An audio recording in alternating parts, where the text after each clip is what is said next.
Bonjour Dimitri. Bonjour Thierry. Eh bien écoute, je suis vraiment ravi que tu aies accepté mon invitation parce que bon, c'est vrai qu'on se connaît depuis quelques temps, mais on n'avait pas eu l'occasion de tourner une vidéo. C'est vrai. Et donc par rapport à l'audience, bah, tu as des tips à partager, certainement. Est-ce que tu peux te présenter pour les gens qui ne te connaissent pas, s'il y en a qui ne te connaissent pas? Bien sûr. Ça c'est le coup de la flatterie, ça. S'il y en a qui ne te connaissent pas. Donc bonjour, ravi d'être avec mon ami Thierry dans cette vidéo. Je suis Dimitri Boujard, l'avocat investisseur. J'aide les investisseurs immobiliers à gagner du temps et de l'argent avec le droit et la fiscalité immobilière. Je suis avocat inscrit au barreau de Paris depuis maintenant longtemps, une trentaine d'années. 95, c'est ça? Ouais, exactement. Ouais. Et investisseur immobilier comme toi, investisseur immobilier depuis 25 ans. Voilà. D'accord. Et donc tu as investi, bon on le verra par la suite, dans quel type d'investissement Alors moi j'ai commencé il y a 25 ans, donc on se posait moins de questions qu'actuellement. Et j'ai commencé par la location nue. Donc j'ai directement commencé par acheter le premier bien via une SCI, Société Civile Immobilière, à l'impôt sur le revenu. Ce qui n'était pas... Bon, disons qu'il y a 25 ans, ça se passait et qu'il n'y avait pas trop de soucis et qu'on ne se posait pas tellement de questions. Et puis c'était sur le conseil d'un de mes amis qui est agent immobilier, un de mes meilleurs amis. Donc on a commencé comme ça, ensuite essentiellement dans du résidentiel. Moi, j'ai pas de locaux commerciaux. Ouais. Mais ensuite on a switché sur la location meublée, puis également sur la location meublée en courte durée. D'accord. Et puis ensuite, on a délégué ça à une conciergerie. Et il y a un autre appartement qui a été pris via une société de sous-location. Ok. Donc, en gros, sur la courte durée, je m'occupe de rien. Ah, ça c'est génial. Voilà. Alors évidemment, sur la renta, je ne l'ai pas fait pour de la renta. On va reparler peut-être des objectifs aussi. Ouais, bien sûr. Là, c'est, vu mon âge, c'est aussi un objectif de capitalisation plus que de revenus complémentaires. Alors, deuxième flatterie, on va en parler. T'es jeune, je comprends pas. Je vais sortir le joker. Voilà, ouais, non, mais effectivement, j'ai 55 ans. Donc là, arrivé à cet âge-là, c'est plutôt un objectif de capitalisation que de revenus complémentaires. D'accord. En tout cas, dans la phase actuelle. Et du coup, ça génère du cash flow ou pas, ces investissements? Alors, ça dépend. En fait, ça dépend des investissements, puisque comme j'ai commencé il y a longtemps, les premiers, je ne me suis pas soucié de rentabilité. Ouais. J'ai juste fait un petit peu à l'arrache, c'est quoi le loyer, c'est quoi le montant du prêt. Donc c'était assez vraiment basique comme calcul, Ouais. un vrai bon calcul de débutant. Mais après tout, il faut bien commencer un moment ou un autre. Ah bah c'est sûr. Et donc sur cela, il n'y a pas de cash flow. Et sur les derniers qui sont en meublé, effectivement, il y a plutôt du cash flow. Même s'il y en a un qui est par exemple un pur produit de capitalisation. C'est-à-dire que j'ai fait des calculs avant de l'acheter. Je l'ai négocié à l'achat de façon à ce qu'il rentre dans mes calculs de renta et que je sois en léger cash flow positif en théorie. Il y a eu une toiture, je vous le dis tout de suite, la toiture a tué mes calculs de rentabilité. D'accord. Et c'était quoi? C'était du Pinel? C'était... Ah non, c'était une studette meublée. D'accord. Mais Ok. j'ai fait du rétro-calcul, elle était en vente à 97 000 euros. Ouais. J'ai rentré tout ça dans un logiciel, enfin sur une appli internet, sur un logiciel internet, une plateforme, voilà, de anciennement rendement locatif. D'accord. Bon, on a vu Bassel, j'ai croisé Bassel au salon de la location saisonnière d'ailleurs. Ouais. Et c'est le dirigeant de rendement locatif anciennement qui est devenu Horis.io. Donc à l'époque, j'ai mouliné avec la calculette qui est disponible sur internet. C'était un petit coup de pub gratuit, je ne suis pas sponsorisé par lui. Non. Donc j'ai mouliné ça et je suis arrivé au résultat que pour que je sois à 20 euros par mois en théorie, il fallait que j'achète au maximum à, je crois, 80 000 euros. D'accord. Parce qu'il y avait des travaux, les frais de notaire, l'amortissement, le calcul des intérêts d'emprunt, etc., etc. Donc j'ai tout rentré et j'ai fait une proposition à 75 et je l'ai eu à 77. Donc ça rentrait en fait dans mon calcul théorique de cash flow net avant impôt. Et comme c'est comme c'est une location meublée, on va en reparler rapidement, donc du BIC. D'accord. Ça faisait que je n'avais pas d'impôt normalement pendant 15 ans. Mais c'est bénéfices industriels et commerciaux. Et commerciaux, exactement. Qui est le régime fiscal applicable aux locations meublées. Ok. Alors, la première question que j'ai pour toi, Dimitri, c'est quelles sont les meilleures stratégies pour augmenter ses revenus finalement Alors là, dans l'immobilier. Dans l'immobilier, évidemment. Dans l'immobilier. Donc là, je vais faire une réponse de Normand. Il n'y a pas de meilleure stratégie, en fait. Parce que ça va être en fonction de chaque investisseur. Ouais. Chaque investisseur doit commencer par une chose, définir ses objectifs. Et du coup, quelle est la meilleure stratégie? La meilleure stratégie va être celle qui va être adaptée à ton profil. Logique. Logique. Ouais. Et donc, certaines personnes vont vouloir avoir des revenus complémentaires immédiats. La meilleure stratégie dans ce cas précis, ça serait plutôt d'acheter en nom propre et de faire la location meublée courte durée, ce qui est à la fois le plus rentable et le plus complexe. Compte tenu de l'enchevêtrement des règles, des modifications sur la fiscalité, etc., etc. On parlera des changements récents, je crois. Donc, j'ajouterais que si on peut diviser un bien et on va doper de la rentabilité. Mais ce n'est pas toujours évident à faire. Alors, c'est vrai qu'on peut effectivement coupler le mode de location courte durée à des schémas supérieurs d'optimisation comme l'achat d'un immeuble de rapport, l'achat d'un bien qu'on va pouvoir diviser. Oui. Attention, parce que non seulement on a le permis de louer, mais on a aussi maintenant le permis de diviser dans certaines communes. Ah, ouais. Oui. Ouais. Et puis, la division d'un bien entraîne potentiellement des obligations en termes d'urbanisme. Tu parles de division officielle. Je parle de division officielle. Voilà. La division officieuse, bon, ça a duré un temps, ça a vécu. Moi, je ne conseille plus à personne de faire des divisions officieuses. Ou alors, éventuellement, dans une petite commune où il n'y a pas de réglementation sur le permis de louer, sur l'encadrement des loyers, ni sur la courte durée, et qu'à la limite, on est en monopropriété. Oui. Et ça restreint quand même beaucoup le champ. Oui, c'est clair. Voilà. Mais voilà, sur la division officielle, on a plein de problématiques d'urbanisme. Et j'ai vu ça dans le cadre d'une formation sur les marchands de biens. Et moi, je ne comprends pas comment ils font pour ne pas s'arracher tous les cheveux quand je vois la complexité des opérations de marchands de biens. Je lis ça aussi pour les néo-marchands de biens qui regarderaient cette vidéo. Faites extrêmement attention à l'urbanisme. C'est gorgé de choses-trappes. D'accord. Il y a plein d'opérations. Et même si vous êtes accompagné par certains professionnels, il vous faut des professionnels de l'activité de marchand de biens. Oui, voilà. Important. J'ai vu dans les exemples de ma formation des architectes qui déposaient des trucs qui passaient pas du tout au niveau de l'urbanisme. D'accord. Parce que les architectes n'ont pas forcément les compétences juridiques pour le faire. Ok.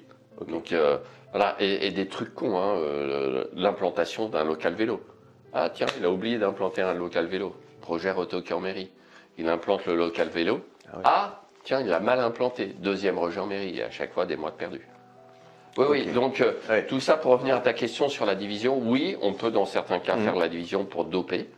Je ne l'ai pas vu souvent sur des locations courte durée. Je connais quelqu'un qui est très fort sur les divisions de grosses maisons, de sortes de gros blocs pas terribles, etc., en plusieurs appartements, mais plutôt sur la longue durée. Mais ce qui fonctionne sur la longue durée fonctionne potentiellement aussi sur la courte durée, dès lors qu'on a pris soin de se renseigner sur le règlement dans la commune en question.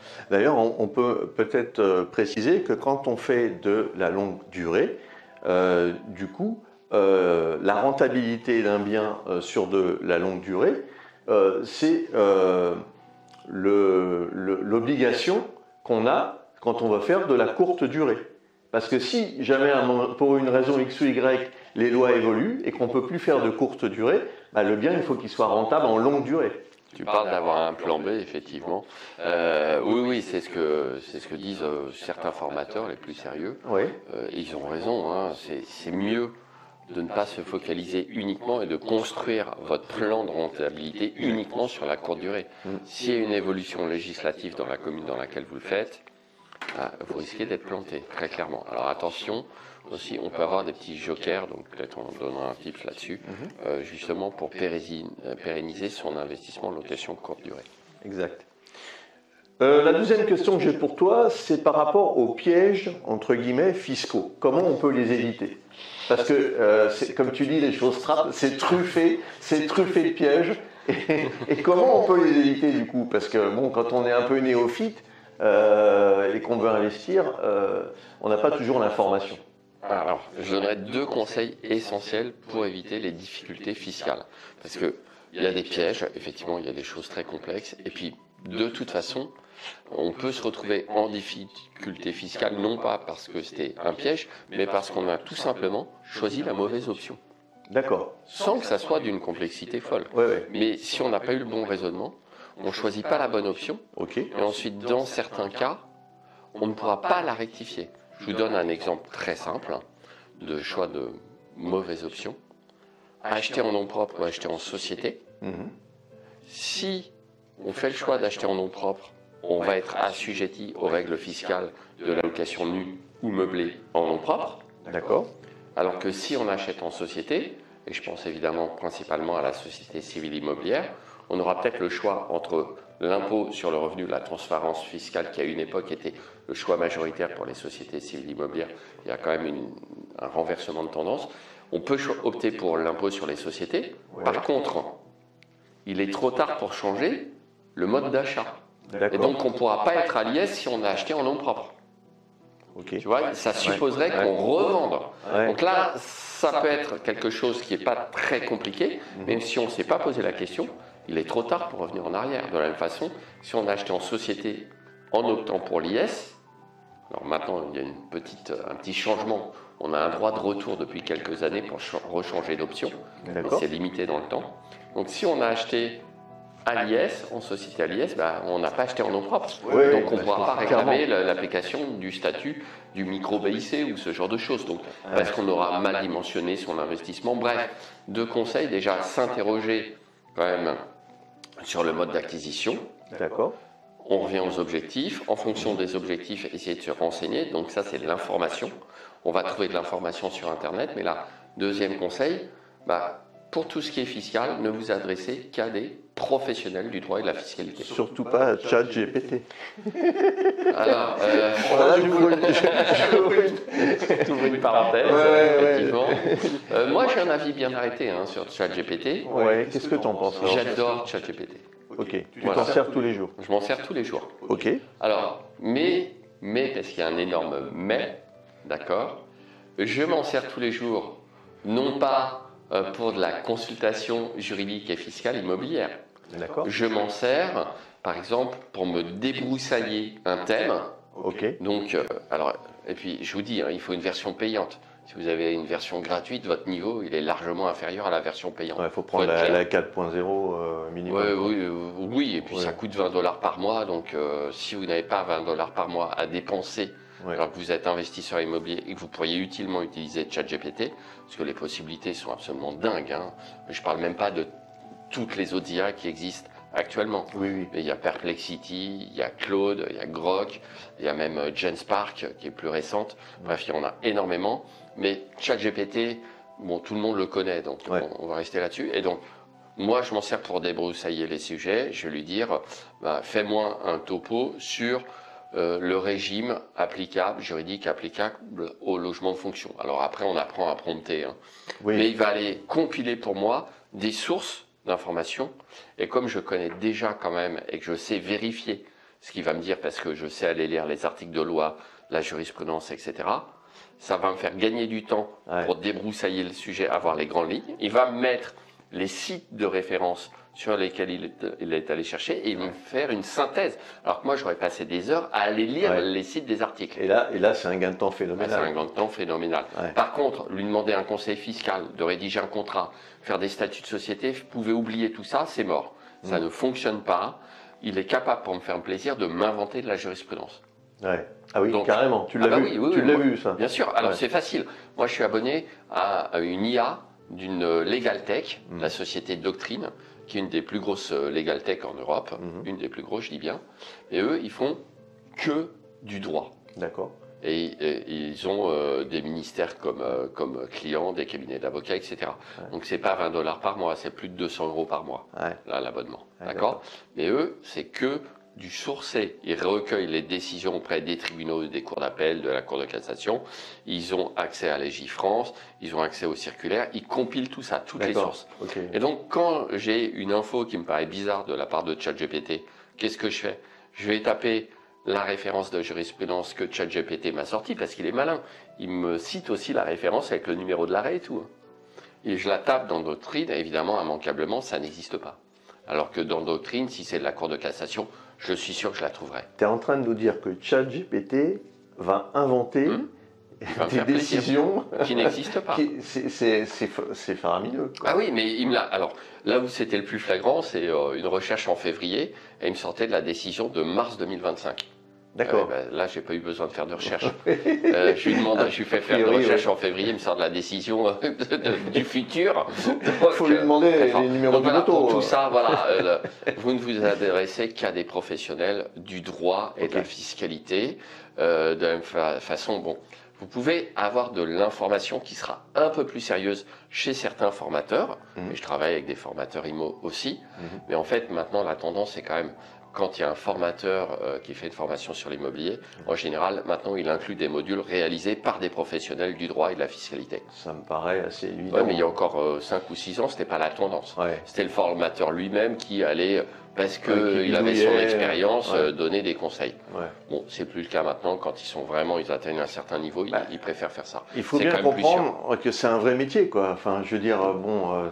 Ça s'improvise pas. Hein, voilà, tu as quelques années d'études pour pouvoir être avocat au barreau. Oui, voilà. Clairement. Donc, avoir de l'information, c'est une bonne chose. De la même façon, l'information, vous la recueillez par exemple sur une chaîne YouTube d'un avocat. Oui, c'est mieux. Voilà. Donc, ma chaîne, c'est l'avocat investisseur. Voilà. Mais au moins, vous savez, quand vous allez écouter mes vidéos YouTube, que je vous raconte pas n'importe quoi. Puisque non seulement je suis avocat, mais je suis investisseur. Donc ça veut dire que j'ai sourcé le juridique et je l'ai croisé avec ma pratique, mon expérience. Ouais, je comprends. Donc ça, c'est un gage de vérité de ce que je vous explique dans les vidéos. Par contre, il y a des gens qui sont dans la théorie, qui vont vous expliquer des trucs qui ne fonctionnent pas du tout en pratique. Alors, au moment où on fait cette vidéo, on est fin mai 2025. Et depuis, on va dire, l'été dernier, il y a eu énormément de changements, des changements récents au niveau de la loi Le Meur et également au niveau de la TVA. Est-ce que tu peux nous en toucher deux mots? Alors là, on est clairement uniquement sur le sujet de la location meublée en courte durée, voilà. Puisque la loi Le Meur a impacté, visait à réglementer, à contraindre, à restreindre comme on veut la location meublée en courte durée. Elle a été votée en novembre 2024. Bon, elle a mis en place, elle a uniformisé certaines règles, l'obligation en 2026 d'avoir un numéro d'enregistrement pour toutes les locations meublées, ce qui est plutôt une bonne chose. Oui, tout à fait. Très sincèrement, ça va quand même simplifier.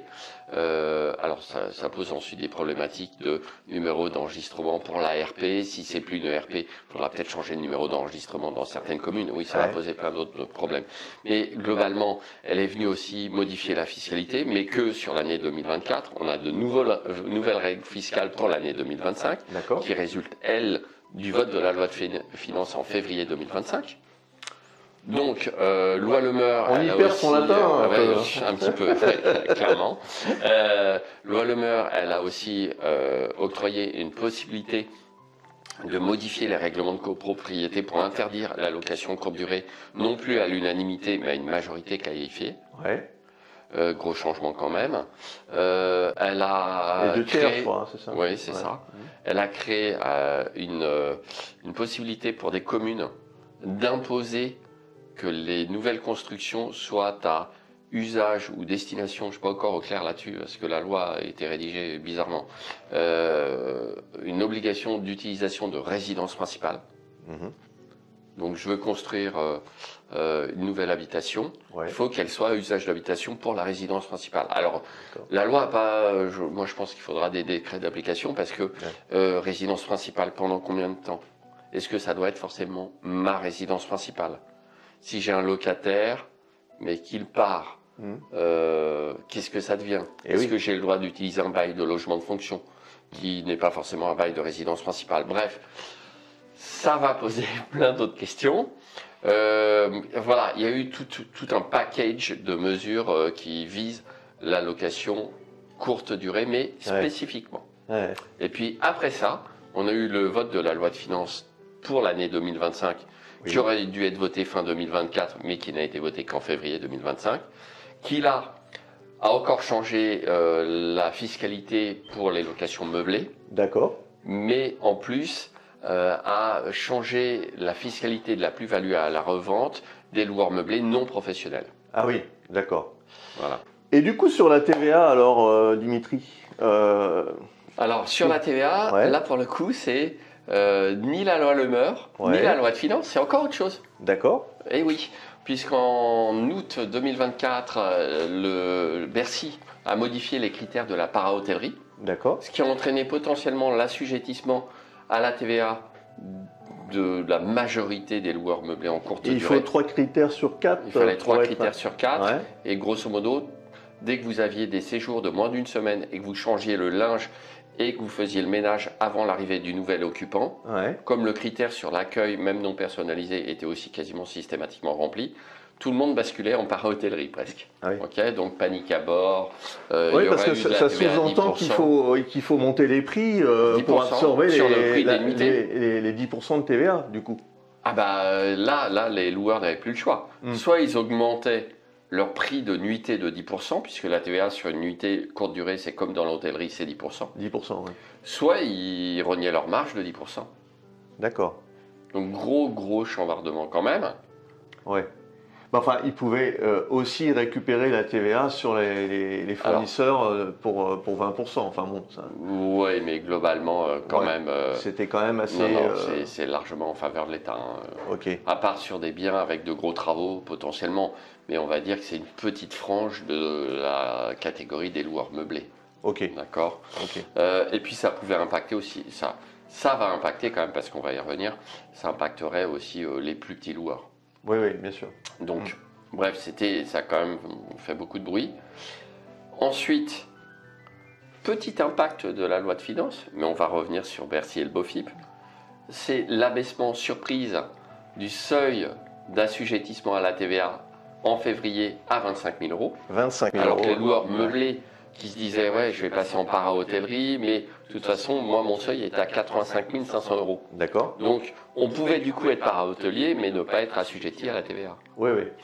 Et là, brutalement, vote de la loi de finances, et tout le monde découvre que le seuil d'assujettissement passe de 85 500 pour un loueur meublé courte durée à 25 000, mais pour tout le monde.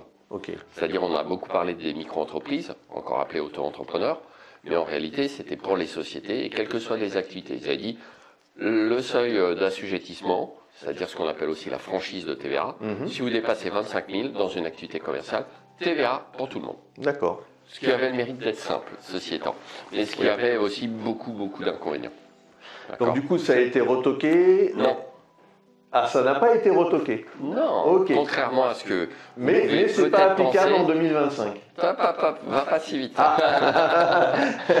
c'est pour ça qu'on vous dit, Thierry et moi, que c'est complexe. Ouais. Et que si vous n'avez pas les bonnes sources d'infos, vous pouvez très rapidement être perdu et faire des bêtises. D'ailleurs, j'ai régulièrement des clients qui sont passés à la TVA, alors qu'avec le nouveau changement dont je vais vous parler dans un instant, ils auraient pu ne pas être assujettis à la TVA. D'accord. Bon. Ok. Voilà, bref, vaut mieux avoir un bon expert comptable aussi qui soit bien au courant dans ce cas précis. Ok. Donc, effectivement, tu me disais, ça a été retoqué. Non, ça a été suspendu. D'accord. Nuance de taille. Les mots ont leur importance. Exactement. Nuance de taille, parce qu'en fait, on a ce seuil qui a été gravé dans le marbre de la loi de finances. Donc la loi est d'application. D'accord. Mais par le fait du prince, c'est-à-dire le gouvernement, qui par voie de communiqué de presse a suspendu la mesure. Celle-ci est pour l'instant suspendue jusqu'au vote de la prochaine loi de finances. C'est-à-dire son application est suspendue, mais elle existe toujours. D'accord. Donc normalement, en théorie, si on n'avait pas un gouvernement qui a dit « Ok, on a voté un truc, mais on ne va pas l'appliquer », ce qui à mon sens est totalement illégal. Il n'y a pas de fondement juridique solide. Oui, parce qu'il n'y a pas eu d'écrit au BOFIP, du coup. C'est pas une question de BOFIP, c'est une question de loi. C'est-à-dire que dans la loi, votre seuil d'assujettissement, il est à 25 000 euros à l'heure actuelle. Simplement, le gouvernement et Bercy disent « Vous pouvez ne pas l'appliquer ». Ok. Ce qui, dans un état de droit, est quand même surprenant. Parce qu'il aurait fallu que les parlementaires votent une loi pour abroger la disposition ou au moins la suspendre, mais par un niveau de compétence égal. Un gouvernement ne peut pas dire « je suspends une loi », en théorie. Ça veut dire que s'il y avait un recours, par exemple, c'est les entreprises du bâtiment qui étaient très favorables à l'abaissement du seuil de franchise, si une entreprise du bâtiment faisait un recours, elle obtiendrait l'annulation des instructions pour le coup BOFIP, parce que le gouvernement dit on suspend, et Bercy prend une instruction dans le bulletin officiel Finances Impôts Publics, BOFIP, ou Finances Publiques Impôts. Donc il prend une instruction, c'est-à-dire qu'il met des règles d'interprétation, et là pour le coup ça va plus loin que de l'interprétation. Il met une règle qui dit vous n'êtes pas obligé d'appliquer ça. D'accord, mais régulièrement, c'est des dispositions qui peuvent être attaquées en justice, et comme elle n'a pas de fondement législatif, une telle disposition, à mon avis, serait facilement annulable. Ce qui voudrait dire, ce qui poserait plein de problèmes, parce que l'annulation, il faudrait que le Conseil d'État prenne garde à dire, elle s'applique à l'instant T, mais elle ne rétroagit pas à la date du vote de la loi de finances, pour éviter qu'on ait une période entre les deux, où tout le monde se dirait ouais mais j'aurais dû facturer, comment je fais, etc. Bref, non, il y a la TVA c'est un flou compliqué. artistique qui est quand même assez impressionnant. Mais alors justement on arrive à l'autre modification du BOFIP, coup de théâtre, mars 2024, nouvelle modification de la doctrine sur la para-hôtellerie, et là plus personne quasiment n'est assujetti à la TVA. Parce que on a une histoire de boîte à clés. Alors déjà pour l'accueil tu as raison, si c'est une boîte à clés ou une serrure connectée sans alternative d'accueil physique, c'est plus de l'accueil personnalisé, donc vous décochez le critère. Et pour les séjours, alors, on parle plus de moins d'une semaine, maintenant c'est 5 nuits ou moins, donc, le 6e jour a disparu. On ne sait pas ce qui se passe. On ne sait pas ce qui se passe, mais c'est pas grave. Donc, même si on change les draps avant l'arrivée du nouvel occupant, ce que j'espère, et qu'on fait le ménage, ce que j'espère aussi. Oui, c'est mieux. Maintenant, il semble bien, d'après la rédaction de la nouvelle doctrine, et une réponse ministérielle, et là je te prie de me croire, une réponse ministérielle du 1er avril 2025, ça ne s'invente pas, eh bien c'est devenu une option. C'est-à-dire que vous pouvez revendiquer le statut de para-hôtelier à condition d'être en capacité de démontrer que vous remplissez les 3 critères. Autrement, par défaut, a priori, vous n'êtes de nouveau plus para-hôtelier et donc vous n'avez plus de TVA. Et on n'est plus assujetti à la TVA. Ok, bon, beaucoup de changements. Oui, effectivement. En permanence. Alors, quel conseil tu donnerais pour rester à jour du coup? Parce que on ne sait pas sur quel pied danser, on ne sait pas à quel moment ça va bouger. Toi, tu es au courant? Alors, moi, je ne fais que ça.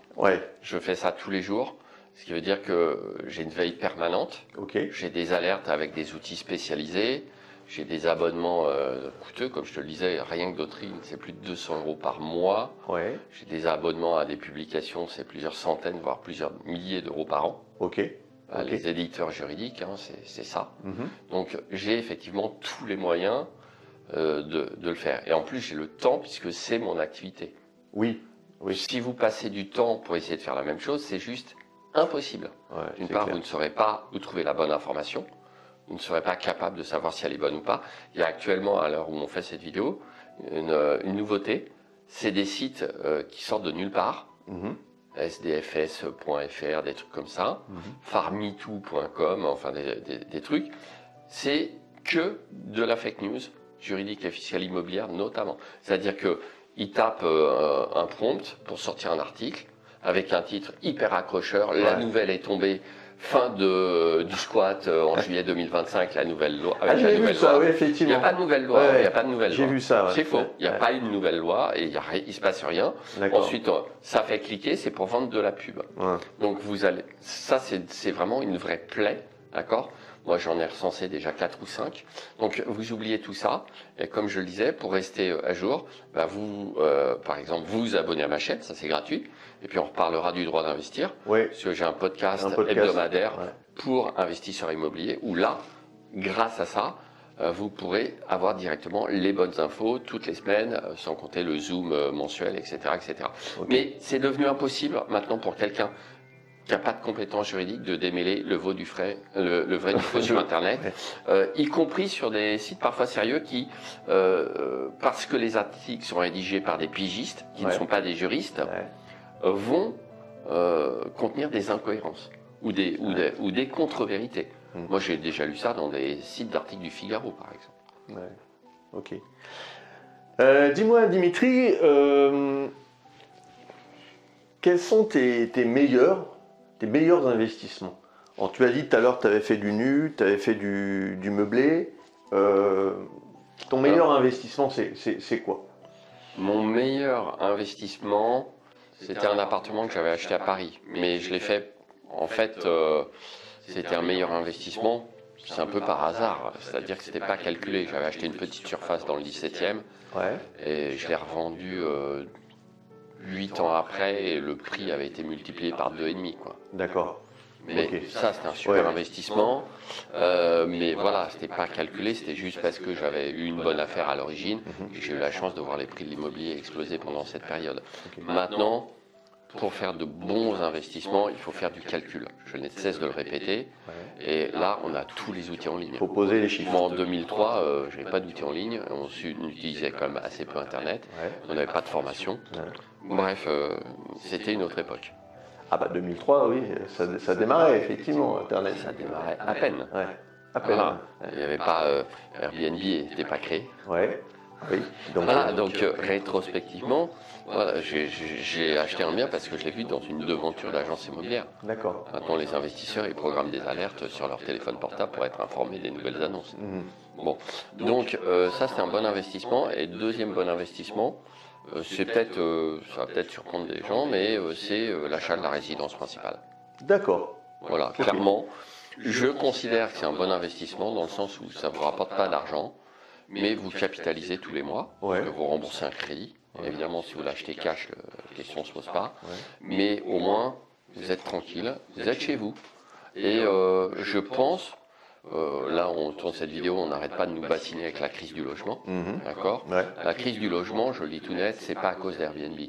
Franchement, ça va peut-être vous surprendre, mais il y a à peu près 200 à 300 000 logements dédiés à la location courte durée, c'est-à-dire qui sont utilisés exclusivement pour ça, sur quasiment 1 million d'annonces. Le reste, c'est location de la résidence principale dans la limite des 90 ou des 120 jours.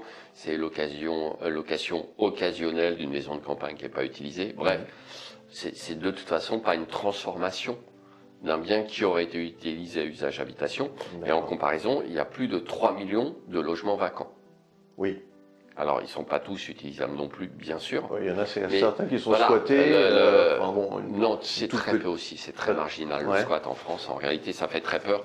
Mais j'ai fait un épisode justement du droit d'investir sur le squat. C'était assez révélateur. Et donc, en réalité, la crise du logement, c'est pas Airbnb. Airbnb, c'est le bouc émissaire pour un manque total de vision de politique du logement. Alors, mais c'est pas uniquement ce gouvernement, ça remonte à très loin. Il y a quand même une crise du logement. Moi, j'ai loué un appartement dans le 15e à Paris il y a pas longtemps. J'ai mis l'annonce le lundi et je l'ai loué le jeudi. Tu vois, mais Thierry, Paris n'est pas le reste de la France. Je suis d'accord, mais 175 réponses.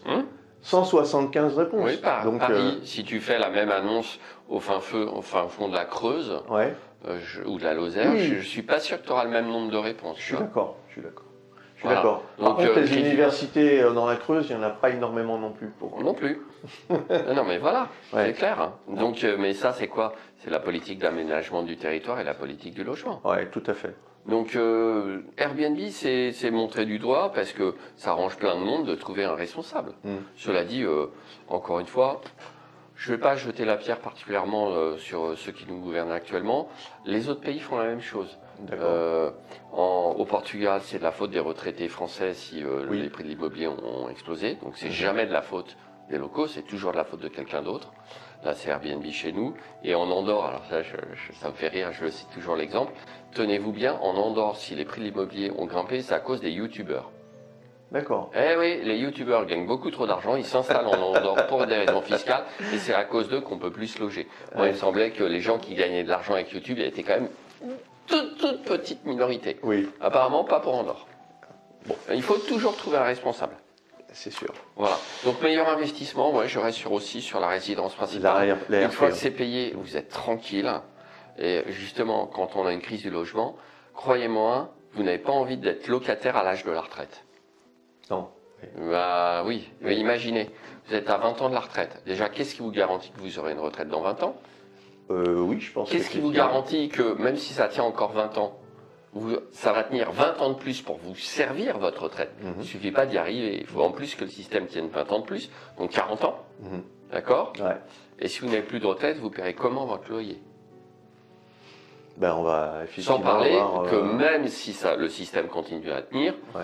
la retraite baissera. Hein. C'est à peu près inévitable compte tenu de la pyramide des âges. Là, c'est pas des perspectives, non, mais tu as raison. Le système de c'est juste répartition, la pyramide des âges. Ouais, voilà. il est compliqué. Ça a été créé à une époque où il y avait 4 actifs pour un retraité. Exact. Le ratio est à 1,5, 1,8, c'est-à-dire 1,8 actifs pour un retraité. Ça peut pas marcher. Non. C'est mathématique. Donc la résidence principale, c'est remboursé à l'âge de la retraite, idéalement. Vous êtes déjà tranquille, vous savez où loger. Ok. Dimitri, je suis par exemple investisseur débutant. J'ai jamais investi dans l'immobilier. Quelle est la première étape vers laquelle tu me dirigerais? Alors, je commencerai par te dire, constitue de l'épargne. Ok. Premier conseil, première étape. Ouais. Voilà, on n'investit pas dans l'immobilier sans avoir de l'épargne de précaution. Alors, on pouvait le faire il y a quelques années. Voilà, il y a toujours des exceptions. Vous allez avoir la personne qui a vraiment pas beaucoup d'argent et qui va acheter une vieille bicoque à 30 000 euros en campagne et qui va faire tous les travaux lui-même parce qu'il n'a pas d'autre solution. Ok. Et oui, moi j'ai tout type de clients hein, dans mon activité, puisque je conseille les investisseurs immobiliers évidemment. Donc j'ai tout type de clients. J'ai des gens qui achètent des biens vraiment pour une bouchée de pain en province et qui sont bons dans les travaux qu'ils font eux-mêmes. Ouais. Mais ils ont pas non plus forcément beaucoup de ressources. Et ça pouvait se faire, comme tu le dis, quand les taux étaient à 1, 1,5, 2, avec des taux entre 3 et 4. Bah, je vous conseille pas, surtout si vous êtes mauvais dans les travaux et que vous les faites faire, de ne pas avoir d'épargne de précaution. Si c'est pas 10 000 de travaux mais 15 000, vous ne pourrez pas finir les travaux et vous ne pourrez pas louer. C'est une catastrophe. Donc la première étape, c'est d'avoir de l'épargne. Oui, c'est important d'aller au bout, effectivement. Donc avoir de l'épargne, première étape, ça c'est le conseil de base. Ouais. Voilà.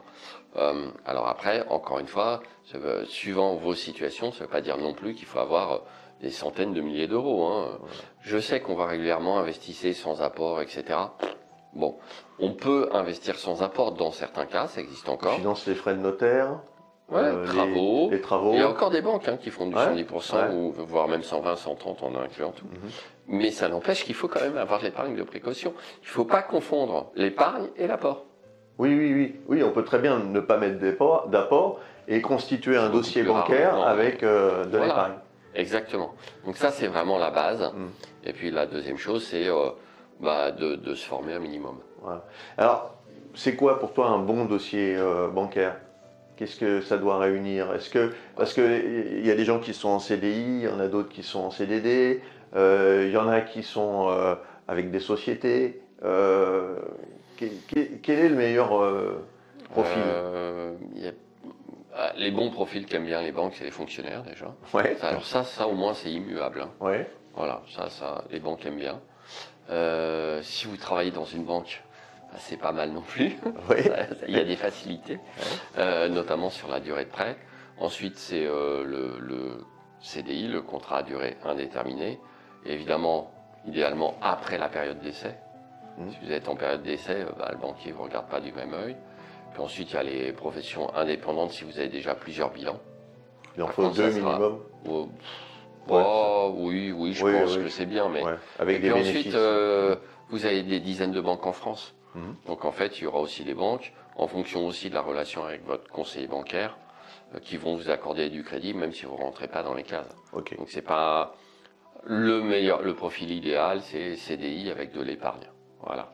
Okay. Et un troisième conseil pour débutants quand même, c'est ne vous lancez pas tout de suite sur des trop gros projets ou des projets trop compliqués. Faites d'abord vos armes. Ouais, c'est important de passer en fait par toutes les étapes. Ouais. Et parce que voilà, je pense qu'on fait tous des erreurs. Ça c'est clair, j'en ai fait aussi. Et oui, mais t'en as fait, j'en ai fait, et tout ça, ça nous permet d'avoir de l'expérience finalement. Et donc, on apprend de ses erreurs, c'est clair, et ça, on paye aussi ses erreurs, mais ça nous fait économiser de l'argent ensuite. C'est ça. Comment tu fais pour équilibrer ta vie pro et ta vie perso? Parce que finalement, alors tu as un podcast, tu es souvent dans les séminaires, on te voit un peu partout, même le week-end. Comment tu fais pour équilibrer ta vie? Parce que J'ai l'impression que, moi, je te connais, j'ai l'impression que tu es plus sur la vie pro que sur la vie perso. Je me trompe peut-être. Alors, ça c'est une question super compliquée. Ouais. Parce qu'en fait, je pense qu'il n'y a pas forcément d'équilibre. Et j'ai pas d'avis tranché là-dessus. Alors comment je fais à titre perso? Je me suis jamais tellement penché sur la question. J'aime bien l'immobilier, j'aime bien ce que je fais. Oui, il y a une vie perso aussi. L'idéal, c'est quand on peut concilier les deux et qu'on a des points d'intérêt aussi avec sa propre famille sur les mêmes sujets. Oui, c'est important. Ce qui n'est pas toujours le cas, que ce soit les enfants, le conjoint, etc. Maintenant, est-ce qu'il faut sacrifier sa vie perso ou sacrifier sa vie pro? Il y a des gens qui n'aiment que le travail. Il y a des gens qui n'aiment que leur famille. Et ce que je déteste particulièrement, en revanche, c'est voir des avis super tranchés ou des gens qui vont parader sur LinkedIn, style un jour férié, pendant que des gens, en gros, font rien. Moi, je travaille et c'est donc moi qui ai raison de travailler un jour férié. Ça, j'aime pas. J'aime pas du tout. C'est culpabiliser les autres alors qu'en fait... C'est même pas pour culpabiliser, c'est pour se mettre en avant. Ouais, c'est ça. Mais on s'en fout, en réalité. Là, j'ai envie de dire, vive la liberté. C'est-à-dire, vous aimez travailler, travaillez un jour férié. Vous n'avez pas envie, parce que vous voulez être tranquille, ne travaillez pas un jour férié. Vous êtes indépendant et votre jour férié, c'est le mardi de chaque semaine, alors que vous bossez le dimanche, bah, génial. Et du coup, en fait, comment concilier? Je pense que ça résulte avant tout de choix personnels. Bien sûr. Et puis ensuite, oui, on a des contraintes en fonction des objectifs qu'on s'est fixés. Oui. Donc, j'ai pas envie d'avoir un parc immobilier à la Grande Cardone qui est passé drogué à la veille de mourir à 25 ans à multimilliardaire à 57 ou 58 ans. Bah, je vais pas fournir les mêmes efforts. Non, tout simplement. C'est logique. Donc après, concilier, c'est aussi en fonction, on en revient toujours au même point, des objectifs et des souhaits de la vie personnelle. Et c'est pas toujours facile de concilier. Clairement, il n'y a pas toujours d'équilibre. Donc ça peut être par période aussi. Il y a tellement de choses qui entrent en ligne de compte là-dessus. Il y a aussi il y a vraiment une réflexion à avoir sur ce sujet. Et là, pour le coup, moi, je me suis bien fait aider par ma coach aussi là-dessus. D'accord. Coach business là-dessus pour mieux donc comprendre c'est important d'avoir un coach business, quelqu'un de ne pas rester seul dans son coin. On n'en a pas besoin, c'est important. Si vous êtes salarié et que vous voulez acheter un studio pour votre retraite, je ne pense pas que vous ayez besoin d'un coach business. D'accord. Si vous êtes entrepreneur et je pense que ça peut servir à la plupart des gens, effectivement. Ne serait-ce que pour pas être tout seul et prendre un peu de recul. Ou savoir pourquoi vous faites les choses. Un autre avis. Voilà, moi, je n'avais pas compris pourquoi je faisais ce que je faisais. Ça est beaucoup plus facile quand on connaît ses motivations. Ok. Parfait. Dis-moi, on a parlé souvent du temps pendant cette interview. Du coup, qu'est-ce que toi, tu utilises pour gagner du temps? Est-ce que tu as des applications, des logiciels? Est-ce que, je sais pas, tu as mis en place des tunnels de vente, par exemple, des choses comme ça? Alors, les applications, non. Je sais que tu as une formation sur la gestion du temps. Oui, absolument. J'ai une chaîne. Voilà, une chaîne. C'est pareil, le temps, on pourrait en parler au moins pendant 1 ou 2 heures. D'accord? Oui. Plus on avance en âge, plus le temps devient important et plus c'est la ressource précieuse. Ça rejoint un petit peu ce que je disais tout à l'heure. Les Français ont une mentalité à l'opposé des Américains. Et je m'en suis rendu compte en écoutant un épisode du super podcast de Mathieu Stéphanie qui s'appelle Génération Do It Yourself. La personne disait que son appli, en France, les gens préféraient perdre du temps à essayer de trouver l'info eux-mêmes et pas payer pour l'appli. Alors qu'aux États-Unis, ils préfèrent payer directement le coût de l'appli. La mentalité n'est pas la même, on est d'accord. Et bien ça aussi, plus tu vieillis, plus tu te dis, ah ouais, là j'ai pas trop le temps quand même, j'ai pas de temps à perdre. Mais en France, la plupart du temps, justement, les gens vont préférer essayer de trouver des trucs gratuits, pourris, puisque maintenant distinguer le vrai du faux, c'est clairement. Et ils vont pas se rendre compte que ça leur coûte beaucoup trop cher en temps. Et souvent pour pas trouver la bonne information ou trouver une mauvaise information. Alors que le bon réflexe, clairement, voilà, c'est de payer directement pour gagner du temps. Ouais. Donc ça, c'est un premier principe. Vous devez, de toute façon, essayer de gagner du temps et de ne pas passer trop de temps sur les activités qui sont à faible valeur ajoutée. Donc ça, c'est pas une appli ou quoi que ce soit. Moi, j'ai pas d'appli parce que les applis, ça me prend du temps pour les utiliser. Okay. Et je suis pas assez agile. Ça me saoule d'avoir 40 000 applis. Voilà, clairement. Alors j'ai un truc pour gérer les tâches.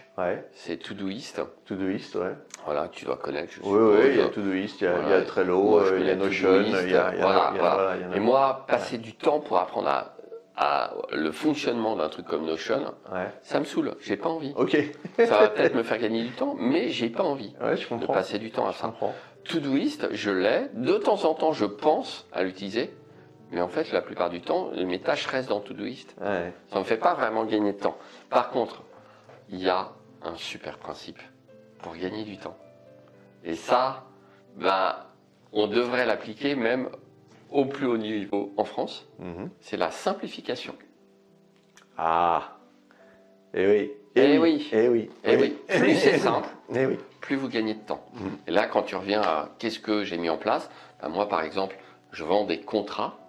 Conciergerie, sous-location, des baux de location meublés, des baux de location nus, avec évidemment, c'est des contrats d'avocats avec un renforcement pour les droits des propriétaires, puisque je trouve qu'il y a un vrai déséquilibre entre les locataires et les propriétaires en France. Le locataire, il donne son préavis 3 mois avant, il part, si c'est de la location meublée. Le propriétaire, il donne le préavis, mais en plus, il doit avoir un des 3 motifs prévu par la loi pour donner congé. Et la fin de bail ne prend effet qu'à la fin du contrat, pas en cours de bail. Là, on se dit, ah ouais, quand même, gros déséquilibre, ne serait-ce que sur la durée du contrat et les modalités de résiliation. Bon, après, il y en a plein d'autres. La loi est ultra protectrice des locataires. D'accord ? Et moi, j'ai rédigé des contrats pour équilibrer ça. Mais le sujet n'est pas vraiment là. Avant, je faisais en plus, à chaque vente de contrat, un rendez-vous Zoom pour expliquer le fonctionnement. Et ma coach business m'a dit, mais Dimitri, tu devrais faire plus simple. Et dans nos discussions, pour simplifier, j'ai fait une vidéo par contrat. Et donc quand je vends le contrat, je vends la vidéo avec.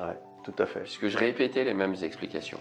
Alors de temps en temps, s'il y a une adaptation sur un de mes contrats les plus complexes, comme un contrat de conciergerie, je vais faire un rendez-vous supplémentaire. Là, c'est une mesure de simplification. J'ai gagné du temps.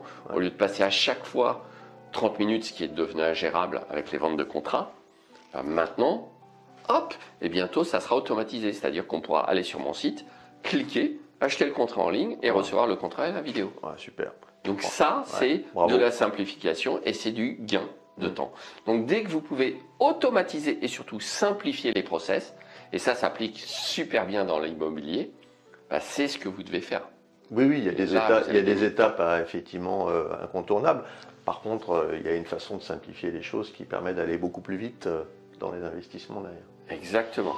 Et de dormir sur ses 2 oreilles, parce que c'est ça qui est intéressant aussi. C'est de se sécuriser par rapport aux lois, par rapport au juridique. Et alors, on arrive à la fin de l'entretien, Dimitri. La question qu'on ne te pose jamais et que tu aurais bien aimé qu'on te pose, ça serait quoi ? C'est peut-être la question, justement, on ne me la pose jamais, c'est la question, pourquoi est-ce que tu fais tout ça ? Je l'ai évoqué tout à l'heure un petit peu quand je t'ai dit que je m'étais fait coacher. Alors, pourquoi tu fais tout ça ? Alors, pourquoi je fais ça ? Et en fait, là, c'est vraiment un truc que j'ai découvert. C'est parce que j'aime aider les gens à investir dans l'immobilier, parce qu'en investissant dans l'immobilier, j'estime que je les aide à avoir une meilleure vie. Ils vont gagner de l'argent. Donc moi, j'ai pas envie que les gens soient pauvres. Franchement, j'ai rien contre les pauvres. Simplement, j'ai envie que les gens s'enrichissent, gagnent de l'argent. Parce que je considère que gagner de l'argent, c'est une bonne chose. Alors, c'est peut-être. Non, mais en France, c'est pas toujours bien vu de gagner de l'argent. Je sais, mais moi, j'ai envie que les gens gagnent de l'argent. J'ai envie d'en gagner. J'ai envie que les gens gagnent de l'argent parce que si vous gagnez de l'argent, vous allez globalement améliorer non seulement votre vie, mais la vie des autres. Si vous êtes investisseur immobilier, vous allez gagner de l'argent, mais vous allez rendre un service essentiel qui est de loger des gens. Exactement. pas d'investisseurs, pas de logement. Hein. Ou alors c'est l'État qui fait tout, mais ça c'est le modèle de l'ex-URSS. On sait que ça n'a pas super bien fonctionné. D'accord? Cuba, le Venezuela, tout ça, c'est pas des modèles qu'on a envie d'adopter en France. En tout cas, moi, jamais de la vie. D'accord? Donc je fais ça pour aider les gens, pour les aider à gagner de l'argent, pour les aider aussi à avoir une vie meilleure. Et ça, c'est super motivant finalement. Parce qu'en plus, c'est ultra gratifiant. Quand tu as des clients qui disent on avait fait un rendez-vous il y a 2 ans, on a suivi vos conseils, on a acheté tel truc et que je vois l'évolution, ouais, c'est cool. Quand ils disent merci parce qu'ils ont compris ce que tu leur expliques, c'est extrêmement satisfaisant. Et ça, c'est beaucoup plus sympa que l'activité que je faisais précédemment, à savoir du contentieux. Puisque là, j'allais devant le tribunal pour me battre, littéralement. Tu plaides plus. Je plaide plus depuis déjà pas mal d'années. Je fais que du conseil pour investisseurs immobiliers. Et en fait, tu vois, je n'avais pas compris pourquoi je le faisais. Je recommande aussi toujours aux gens de lire. Très souvent, j'ai fait des posts sur les réseaux, sur des conseils de lecture, où il y avait des petits trucs, une photographie d'un truc vu dans une librairie, ou ce genre de choses. C'est parce que je considère que la lecture est un des meilleurs moyens, voire le meilleur moyen d'améliorer sa vie, toujours à l'époque actuelle. S'enrichir, bien sûr. Parce que on va progresser intellectuellement, on va apprendre des choses, ça demande un effort. Dès qu'on fait un effort, forcément, c'est bon pour le cerveau. Alors, j'adore YouTube, hein. C'est comme ChatGPT, mais ça, c'est la facilité. Est-ce que tu vas écrire un bouquin bientôt? Alors ça, c'est la grande mode chez les investisseurs immo ou les formateurs ou les youtubeurs. Écrire un livre pour affirmer l'autorité. Franchement, j'ai pas le temps. T'as pas le temps? Voilà, ça demande beaucoup d'efforts. Alors maintenant, la plupart des rédacteurs de livres se font aider, hein. Il y a des sociétés spécialisées là-dessus. Très sincèrement, le ratio temps passé par rapport à la gratification que ça va m'apporter, je parle même pas de l'aspect financier, parce que c'est à part, c'est comme chez les acteurs, hein. Quand vous voyez des figurants, ils gagnent pas bien leur vie, hein, les intermittents du spectacle, d'autres avantages. Mais par contre, on connaît 0,1% des acteurs qui sont dans les films. Là, c'est pareil, les gens qui gagnent leur vie grâce à l'écriture. C'est une toute petite frange des auteurs. Avec l'auto-édition, tout le monde n'écrit pas Harry Potter tous les jours. Voilà, clairement. J.K. Rowling. Donc après, l'écriture peut être aussi simplement un plaisir. Oui, bien sûr. D'accord. Mais voilà, pour répondre à ta question, non, je n'ai pas de bouquin en projet. Ok. J'ai déjà trop de choses à faire. Bon. Où est-ce qu'on peut te retrouver, Dimitri, du coup? Tu expliques le podcast, donc. Bien sûr. Le droit d'investir. Le droit d'investir. Alors ça, c'est pas sur Spotify ou Deezer, hein, vous pouvez déjà arrêter de chercher. C'est sur une plateforme dédiée, l'Ornibox, et c'est sur abonnement. Ok. Donc ça coûte 47 € par mois, il n'y a pas de durée d'engagement. Mais si vous vous abonnez pour 1 an, vous avez 2 mois de remise quand même. Et puis donc chaque semaine, alors parfois j'ai un petit peu de retard sur une semaine, mais chaque semaine normalement vous avez un épisode en audio, c'est pour ça que j'appelle ça un podcast. Vous pouvez l'écouter à partir de votre téléphone portable en étant sur l'application LearnyBox, pas en vous connectant avec les identifiants sur un site internet sur le téléphone, parce que là si le téléphone s'éteint ça va couper l'écoute. Et c'est donc l'épisode de la semaine avec l'interview de la semaine, le focus de la semaine, les actualités juridiques et fiscales de la semaine, et les contenus additionnels sur la plateforme de formation, des modèles de documents, des vidéos, des analyses de ville pour faire de la location meublée en courte durée, qui sont faites par mon ami Elise Ripoche, sa société J'affiche complet. Ah oui, J'affiche complet, oui. Voilà. Qui a organisé le salon. Voilà, exactement. Donc beaucoup de choses, beaucoup de contenu additionnel. Le gros rendez-vous mensuel du podcast, à savoir 1 fois par mois, un rendez-vous Zoom avec les abonnés qui souhaitent se connecter pour que je réponde pendant 2 heures en direct à leurs questions. Ah oui. Donc ça c'est pas mal, hein, franchement. Ah ouais, carrément, oui. Et il y a les replays évidemment des coachings communs. Oui, parce que quand on a besoin d'un rendez-vous avec un avocat, ça coûte effectivement. Je suis à 420 € de l'heure. Voilà. Bon, donc. Voilà. Donc c'est l'occasion de sur poser, mon site internet, hein, l'occasion de poser toutes les questions pour voilà. 47 €. Et puis on peut aussi les poser dans le groupe privé Facebook Le Droit d'Investir qui est réservé aux abonnés. Donc voilà. Alors les gens posent pas tant de questions de ça parce que j'ai des débutants dans le droit d'investir, mais j'ai aussi pas mal de gens plus confirmés qui, je pense, perçoivent plus facilement la valeur de ce que je leur délivre. D'accord. Je le dis franchement. Ouais, ouais. C'est vrai que quand on est débutant, on se dit 47 euros, c'est beaucoup d'argent. En fait, pour un investisseur immobilier, je trouve que c'est vraiment pas cher. Ouais. Surtout comparé à ce que je mets dedans. Ouais. Mais néanmoins, ça rejoint ce que je te disais. Parfois, j'ai des réponses surprenantes. Je crée une conciergerie. Je dis, la réponse est dans un épisode spécial sur les débours dans le cadre des activités de conciergerie. Ça coûte 47 euros. Et on me répond, j'ai pas le budget. Non, si vous créez une société de conciergerie et que vous n'avez pas 47 euros à investir dans votre activité, c'est que c'est mort. Ouais. Carrément. Clairement. Ouais, ouais. Je veux dire, on est entrepreneur. Voilà, c'est comme l'idée, je vous donne un autre truc à ne pas faire. Mais vraiment, s'il vous plaît, faites pas ça. Que vous soyez investisseur, formateur, chef d'entreprise, ne me créez pas des sociétés à 1 euro de capital. C'est juste ridicule. Je veux dire, vous n'avez pas assez confiance dans votre boîte pour mettre 10 euros, 1000 euros. Pour moi, le minimum, c'est 1000 euros pour être crédible, un tant soit peu. D'accord ? Si vous créez une société au capital de 1 euro, oui, c'est légal, oui, ça tient la route. C'est juste ridicule. Moi, je vais acheter aucun service à une boîte qui a 1 euro de capital. Je veux dire que vous n'y croyez déjà pas. Voilà. Okay. Donc, voilà, pour répondre à ta question, on retrouve le droit d'investir. Je pense que tu mettras un lien sous la vidéo. Oui, bien sûr. Je mettrai tous les liens. Vous tapez dans Google Dimitri Boujard ou le droit d'investir, vous le trouverez très facilement. Vous me retrouvez aussi sur la chaîne YouTube, l'avocat investisseur, sur les réseaux sociaux. Donc, ça va être Instagram. Ouais. Ça va être des shorts sur TikTok aussi. C'est pas mon réseau social préféré, autant le dire. J'ai un super vidéaste. Donc, mais pas sur TikTok. Vous me retrouvez aussi sur LinkedIn. Ouais. Et puis sur Facebook.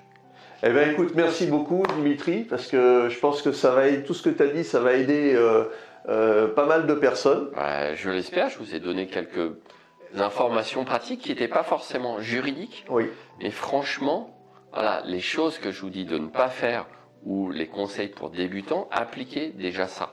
C'est vraiment un peu la base. Ça vous évitera beaucoup d'erreurs. Ouais, clairement. Et les erreurs coûtent cher. Une de mes pires erreurs, pour peut-être terminer là-dessus, ça a été d'acheter un produit de défiscalisation. Ah oui. J'ai acheté un Robien. Il y a maintenant près de 20 ans de ça. Ouais. Je finis de le payer l'an prochain. Ah oui, d'accord. Je l'ai payé 2 fois sa valeur actuelle. Ah oui. Voilà. Oui, parce que finalement, sur des produits de défisc, on achète... J'étais débutant. Oui, c'est ça. Tu achètes la réduction d'impôt. J'ai acheté la réduction d'impôt. Ouais, c'est ça que tu achètes. C'était le pire produit de défisc. Ouais. Il y a eu plein de lois, Cellier avant d'autres, ensuite le Pinel, bref. Ouais. Mais l'Eurobien, c'était la pire période. Et vraiment le plus mauvais, c'était la foire à la saucisse, donc, clairement. Et donc, j'ai acheté un pur produit de défisc sans faire attention au prix, à la localisation. Je suis quand même allé voir sur place, mais bon, ça m'a pas empêché de faire la bêtise. Il va enfin être payé. Et donc là, il va générer du revenu parce qu'il n'y aura plus de prêt en cours. Ça sera du patrimonial à ce moment-là. Alors, si seulement. Oui, si tu le conserves. C'est du patrimoine. Ouais. Il n'y aura jamais de plus-value sur ce bien. C'est cool. Je ne paierai jamais d'impôt sur la plus-value. Parce que, voilà, je peux vous donner les chiffres. Je l'ai acheté facialement, sans compter les intérêts d'emprunt, 160 000. Il en vaut 90. D'accord. Voilà, c'est la pire erreur. Et cette erreur découle du fait que je me suis focalisé sur la fiscalité au lieu de m'intéresser aussi aux qualités intrinsèques de l'investissement. Donc un dernier conseil, ne vous focalisez ni sur la renta, ni sur la fisca. Regardez les 2 facteurs combinés pour chaque achat des biens que vous allez faire. Et faites des calculs à chaque fois. Bon, c'est précieux. Merci pour tous ces conseils, Dimitri. Et puis, rapidement, on te retrouve sur le droit d'investir et l'avocat, la chaîne de l'avocat. L'avocat investisseur. Merci à toi. À bientôt. Ciao. Merci à vous. Au revoir. Au revoir.